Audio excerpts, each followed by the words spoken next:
All of you except two. You got to hear Sean speak.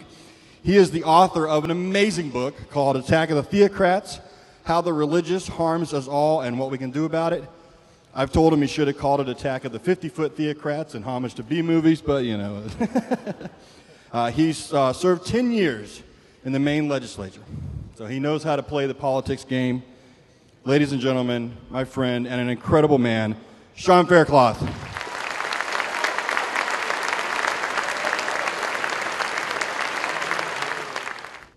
I'm Sean Faircloth, and if you believe in the separation of church and state and the acceptance and inclusion of non-theistic Americans, then you're my boss, and I work for you.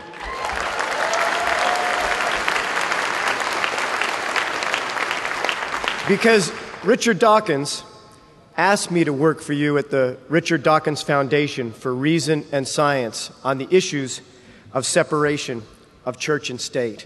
And really, I hope that all of us work on behalf of separation of church and state in this country, and that, in a sense, therefore, we work for the originator of that concept, Thomas Jefferson.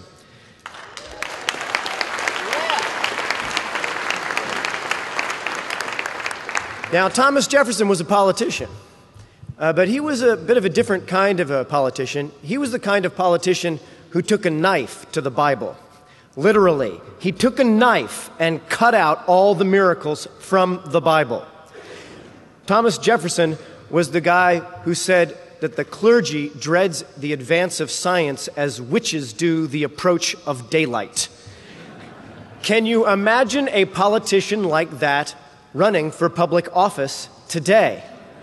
Because I want Blair Scott's daughter to run for office. I want people in this room to run for office because we need to make America safe for the ideas of people like Jefferson and Madison. It's not right now, but we're going to make it that way. That's what we need to accomplish.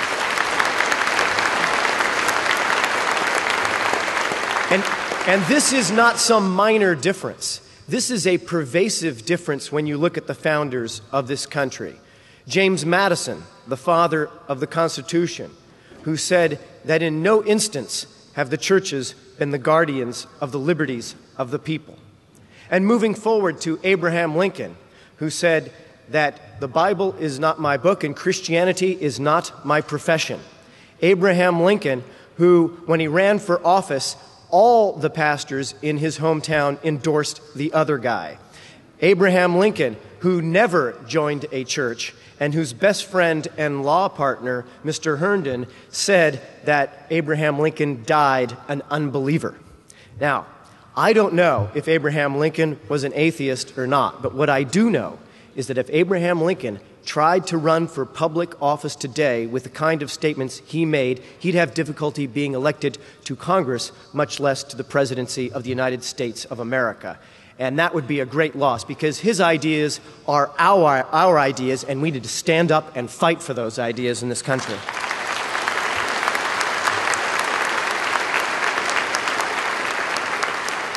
And in my book, Attack of the Theocrats, what I intended to do with it is to offer you a simple toolkit, an easy toolkit, because this is a pervasive and important issue. They are lying on the religious right side all the time about the founding of this republic. And I want you to have this book as a toolkit that provides you a concise and easy way to discuss what the founders thought about these issues and how much aligned they were with our values. I also want to provide you with a toolkit, so as yesterday when I spoke at the Reason Rally and talk about that the children are harmed or people in end of life are harmed by religious bias, not just religious bias in human interactions, but by religious bias in American law. And concisely in this book, I have a chapter that you can use to talk to your friends and neighbors about these issues, because I actually believe that most religious people are thinking people and are reasonable people. There are people in this room, in fact, we just heard about one, who came from a situation where they were religious believers, but reason can work, discussion can work. And when you take this chapter in the book and say, well, what about this one where the little girl died with the imprimatur of American law? That makes your neighbors and friends think about what really they are supporting when they support these religious values. And next in the book, I offer you another piece of the toolkit, which is a way of framing our issues in a 10-point vision of a secular America, in which we reframe our cause to something that's very positive. We put them on the defensive. We take the moral high ground, and then we say to religious people, which of these 10 points do you oppose? Because we are the ones who believe that we won't take away anyone's human rights because of some 2,000-year-old document, and I think America will come around to our perspective if we state it to them. Now, what we need to do, and I think this is so fundamentally important, is take the word morality back. We need to take it back. You know, in my parents' time, there were giants who walked on the earth. One giant was 5'6", and his name was Martin Luther King. And another giant was 5'9", and his name was Robert Kennedy. And they spoke of morality all the time. And when they spoke about morality, they talked about those who are vulnerable, those who are oppressed, those who are the dispossessed, those who are in need. That's what morality meant. But since then, the word morality has been stolen by the religious right, and they want to lecture you about what you're doing with your naughty bits. That's not what morality means. That's not what it means.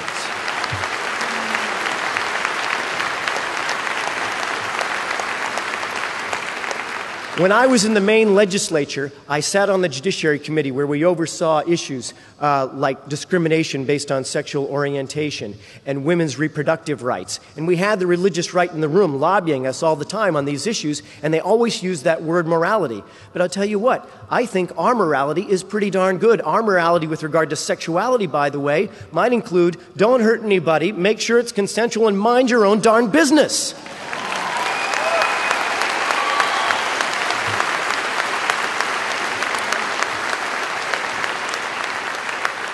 And something that is deeply important to me is something that I find incredibly inspiring about Richard Dawkins. Because in my book, where I describe all these laws that hurt so many people in so many different ways, from the old to the young, but a particularly large measure of them have to do with children that are harmed because of religious bias in American law. And really an inspiration to me about Richard Dawkins is that years ago, he talked about the labeling of children and stamping them as Catholic or fundamentalist Protestant when they're 4 years old. That concept, that thinking, is the kind of oppressive thinking that leads to the laws that I describe in my book that are so horrific and that in some cases, in the extreme cases, actually lead to children dying. So when people attack Richard Dawkins as being strident, I say, well, if you are being strident to protect the human rights of children, we need to be more strident about these issues.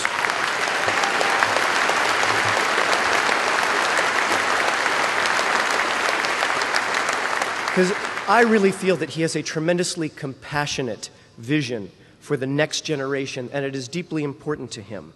And you really think about it. This man is one of the most renowned scientists in the world, and he could simply sit in Britain and rest on his laurels and quite proudly do so and accept the praise he receives for the many wonderful books he's written on science. But instead, he has chosen really to be a unique catalyst for our cause. We saw a fantastic turnout yesterday, and it was one of the most moving experiences of my life, and we should thank Dave Silverman and everyone here for all of that.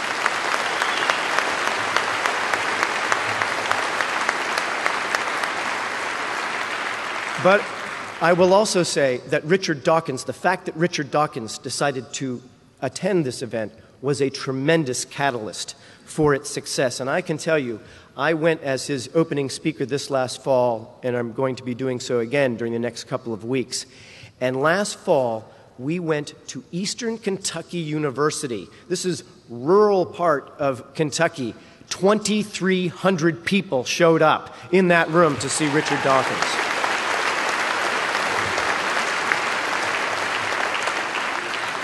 And as a 10-year politician, I'm looking at this room and thinking, Mitch McConnell, he's the senator from Kentucky. Rand Paul, he's the senator from Kentucky, but I put bottom dollar to you. If they said I'm showing up at Eastern Kentucky University, 2,300 people aren't showing up. But when Richard Dawkins does, you see him. You see him. And my conclusion about that is that it is a social movement that is really cresting in this society.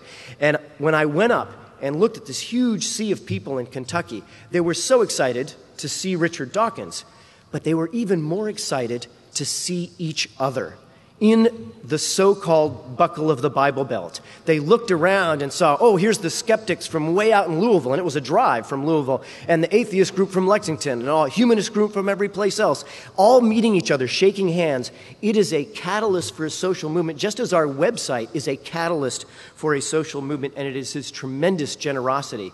And one thing that I hope to do, the role that I hope to serve on his behalf at the Richard Dawkins Foundation, is to add that political messaging and strategy wherever we go and work with you in every single state of the union, work to organize in all 50 states of the union so that we have a social movement, and so that when the next legislator is there, when the young people are serving in the Maine legislature, in the Florida legislature, in the Alaska legislature, you know what they'll see? They'll see a religious right lobbyist, but they will see a lobbyist for us in every state of the union. That's what we're going to accomplish.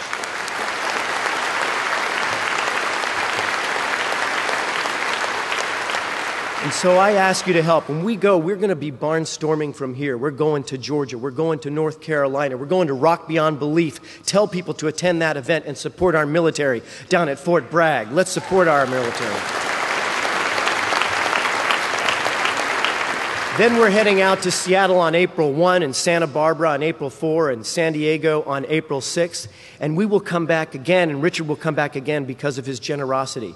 But I am asking you, if he can devote so much of his time, this world-famous scientist, I am trying to do everything I can in devoting my life to this cause. And I'm asking every single one of you in this room to go talk to your neighbors and say, really, how about those children who died? Will you join us? Will you help us? I have no fear about being a proselytizer for justice, for humanity, a proselytizer for atheism. Let's all stand up and do that.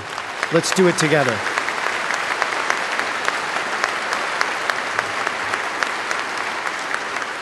And when you do that, when you talk to your friends and neighbors, I hope that you will have in the back of your mind what thanks we owe to the man I introduce now, one of the greatest scientists alive today and one of the most tremendous leaders for our movement, Professor Richard Dawkins.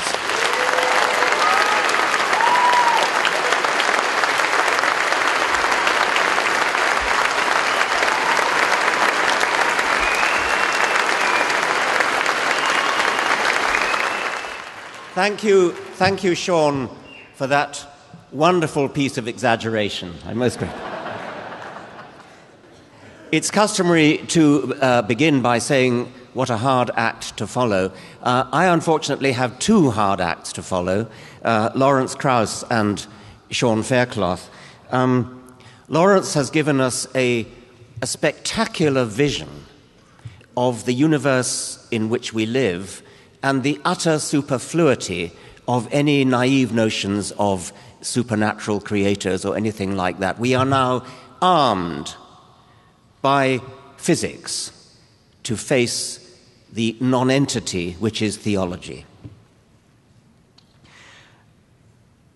Sean's book, Attack of the Theocrats, with its wonderful plan for the future, I commend to you as a manifesto for our movement.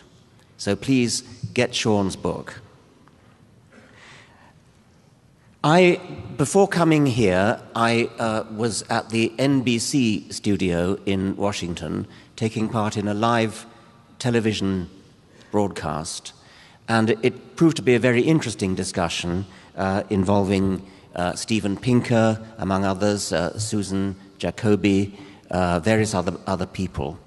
And I decided that I would discard the prepared talk that I was going to give with a keynote presentation, and that I would talk about issues that arose out of that because it was such an interesting thing. But the most interesting thing that happened in this morning's broadcast came right at the end, and I want to call your attention to that first. We in the Richard Dawkins Foundation are very proud of our association with the Clergy Project. The Clergy Project, as many of you may know, is a project to encourage and embolden those many clergymen and women who have lost their faith and are on the verge of coming out to their congregations, to their families, which is a highly difficult and courageous thing to do. It's one thing for all of us in here to come out as atheists or free thinkers and perhaps upset families, perhaps upset friends. But imagine you're in the position of somebody who has spent your life as a clergyman or woman, whose entire career, whose livelihood, social circle, everything about your life depends upon, is identified with the fact that you are a member of the clergy. It takes real courage to recognize the truth about the universe which you have discovered by looking at the evidence and to come out. And at the end of the NBC broadcast this morning, one of our Clergy Project members publicly came out as a non-believer.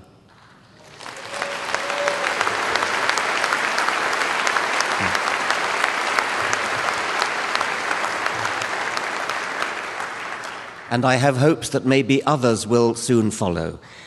So I would like to ask Pastor Mike Aus to stand up and be honored by this crowd. Mike, are you here?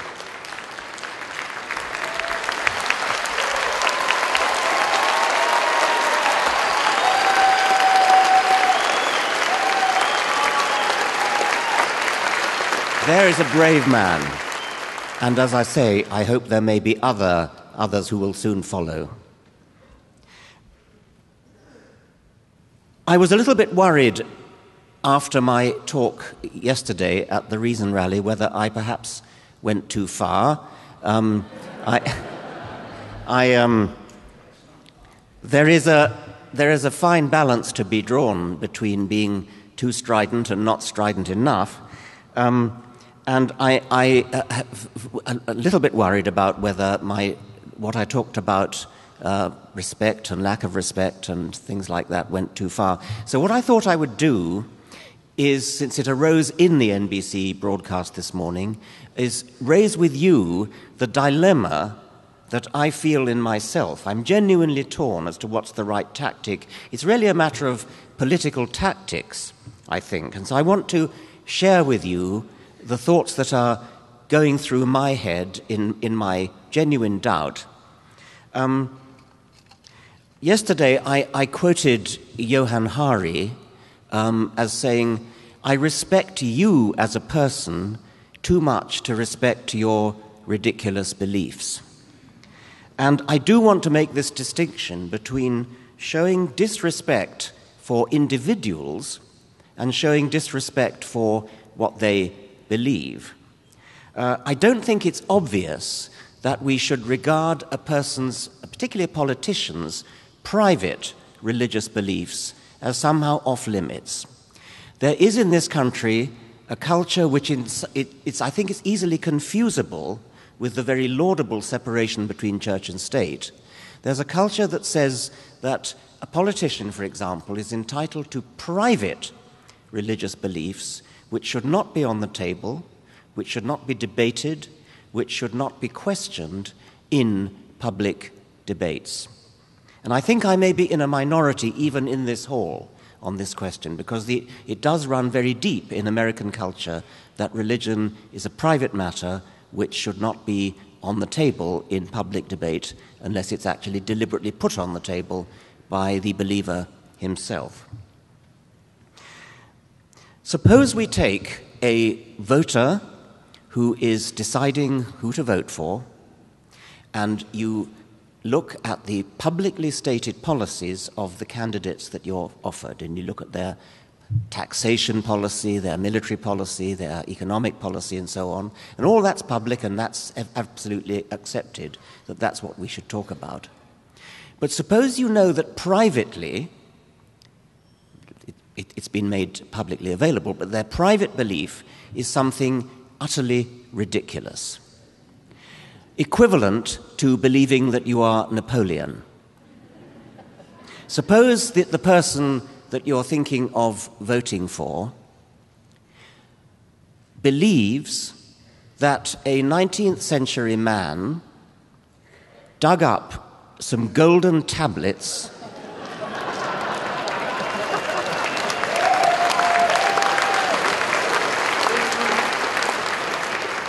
written in some unknown language, which he was able to translate with the aid of a magic stone in a hat.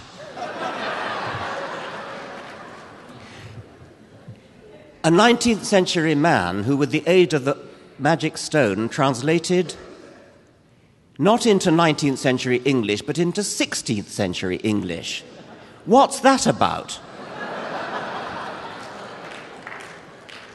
And you're faced with voting for somebody who, whether or not you like his taxation policy, his monetary policy, his business policy, anything else, believes that story about the magic stone in a top hat. Do you want to entrust your country to a man who is capable of holding a totally ridiculous belief? Or is it private business, nothing to do with us? Is it private and therefore should not be on the table, should not be asked? Suppose his rival for the nomination of his party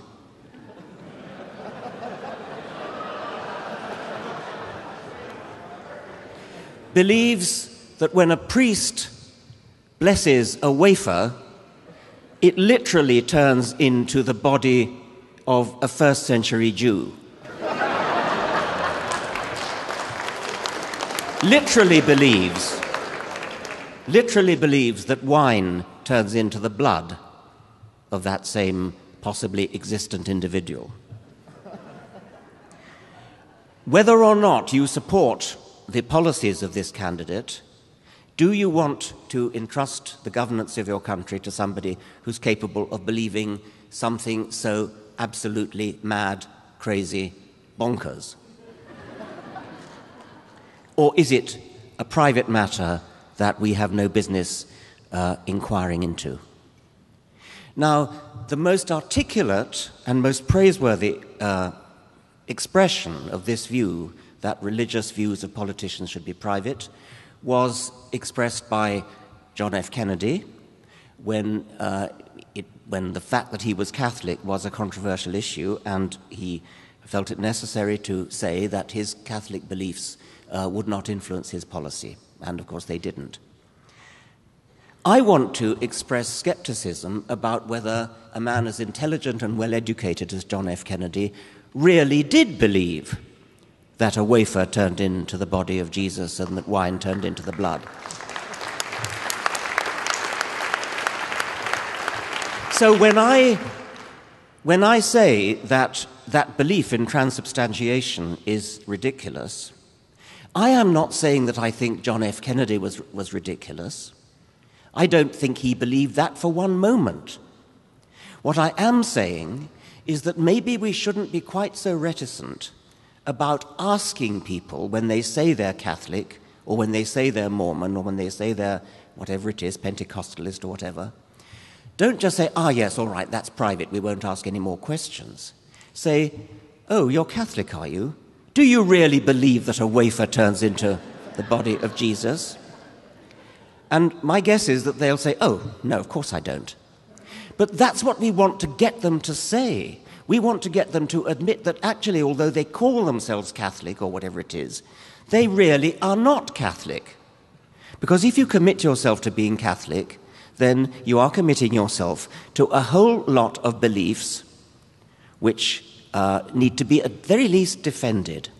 So I think the doctrine that religious belief should be regarded as private, off limits, off the table, should be challenged.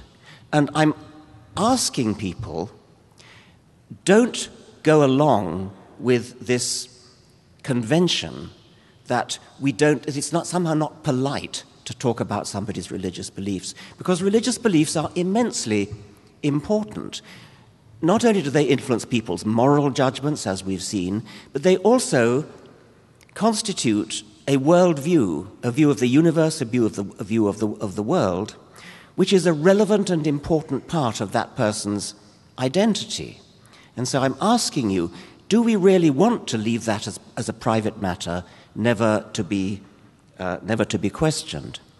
This matter arose in Britain recently when the British branch of the Richard Dawkins Foundation conducted an opinion poll.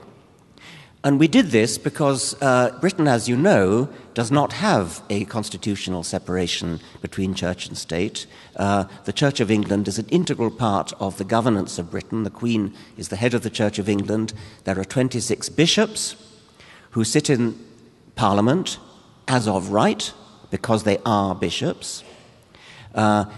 You have to go as far as Saudi Arabia, I think, to find another place, or Iran, to find another place where clerics automatically sit in Parliament because they are clerics.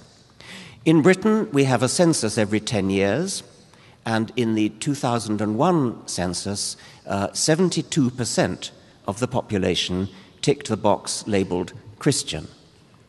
That fact has been used in the 10 years since then by politicians and by prelates and preachers and bishops to justify Christian policies in Britain. Britain is a Christian country. 72% tick the Christian box in the census. So when the 2011 census came along, we suspected that the same thing would happen, tried to run a campaign to have the religion question removed from the census, but it wasn't. So we fell back on Plan B, which was to commission an opinion poll by Ipsos Mori, which is a very respected and respectable polling organization, to question those people who ticked the Christian box in the very week after the 2011 census to find out what they really believe. And this is what I'm encouraging you to do in this country. When you meet somebody who says they're Catholic or Muslim, whatever it is, ask them what they really believe. We asked the people who tick the Christian box in the census what they really believe. The first interesting fact is that figure of 72% seems to have dropped in the 10 years since 2001 to 54%.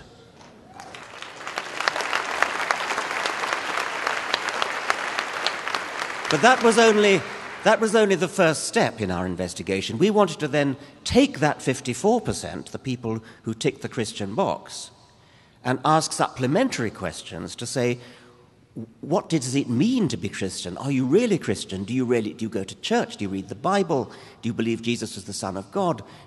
Why did you tick the Christian box?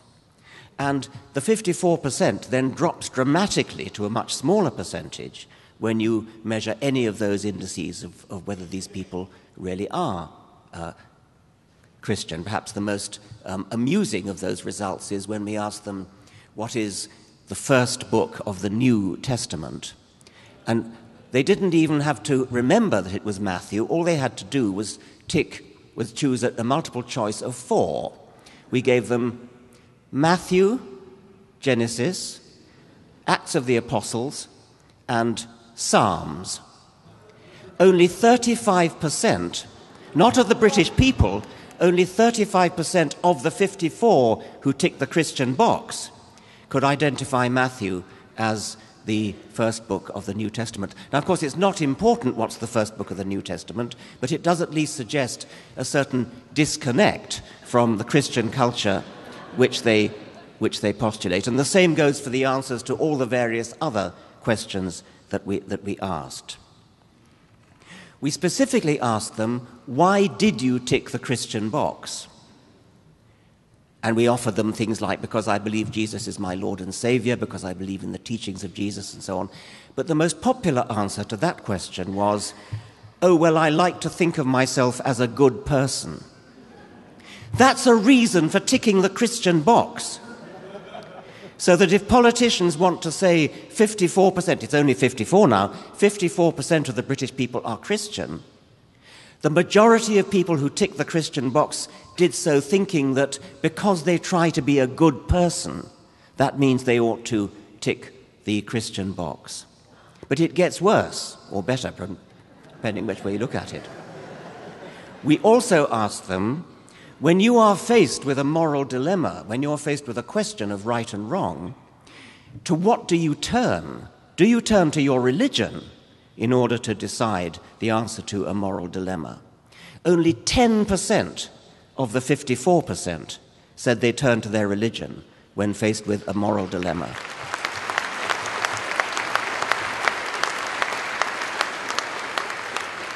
The most popular answer to that question is one that I think many of us might share. They turn to their innate moral sense of what is right and wrong. And the next most popular answer was, I turn to advice from friends and relations.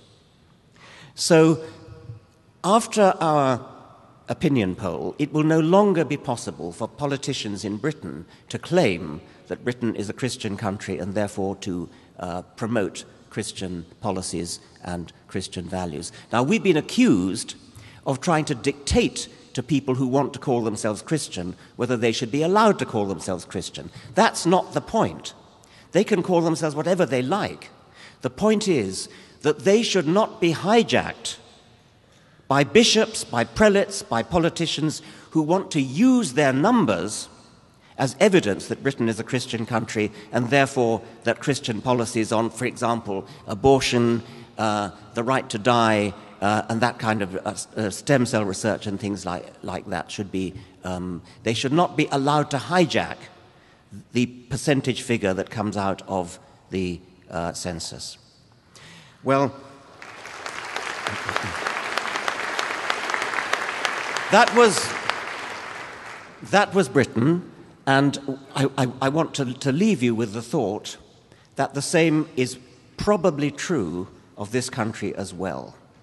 And do not let the Christians, the Muslims, the religious people of whatever stamp hijack the great majority, as I believe it to be, of people in this country who may vaguely say they're Christian because they were baptized or whatever it might be, or because they like to think of themselves as a good person.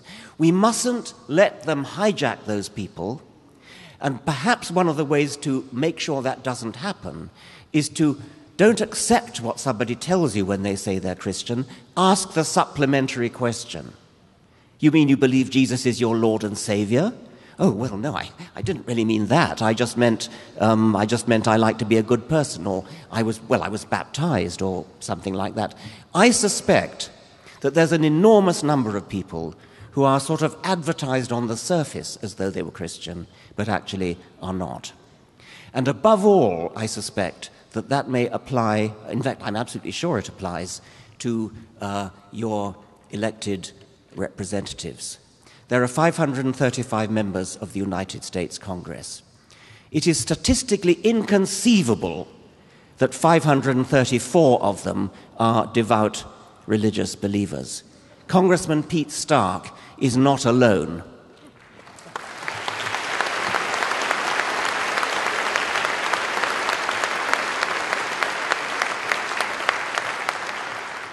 It's statistically almost obvious that there must be probably hundreds like him who don't dare come out and say so. They are lying to their constituents because they believe, they've been led to believe, that it's necessary to lie about their innermost convictions in order to get elected. And so I would encourage people to challenge that, to challenge your congressperson, your senators, and say, do you really believe what you pretend to believe? Or are you possibly misled into thinking that you have to do that in order to win votes? So probably what we need to do, what you need to do, I'm not a citizen of this country, what you need to do is to work on getting the message across to politicians and everybody else that we, the people who sit in this room, are far, far more numerous than anybody realizes. You are a constituency, a voting constituency, a lobbying constituency, far more powerful than many people in this country believe, and maybe more powerful than even you believe. Thank you very much.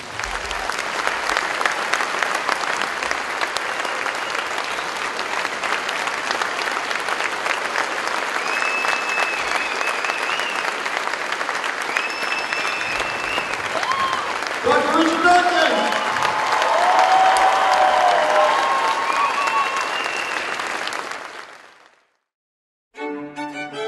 That was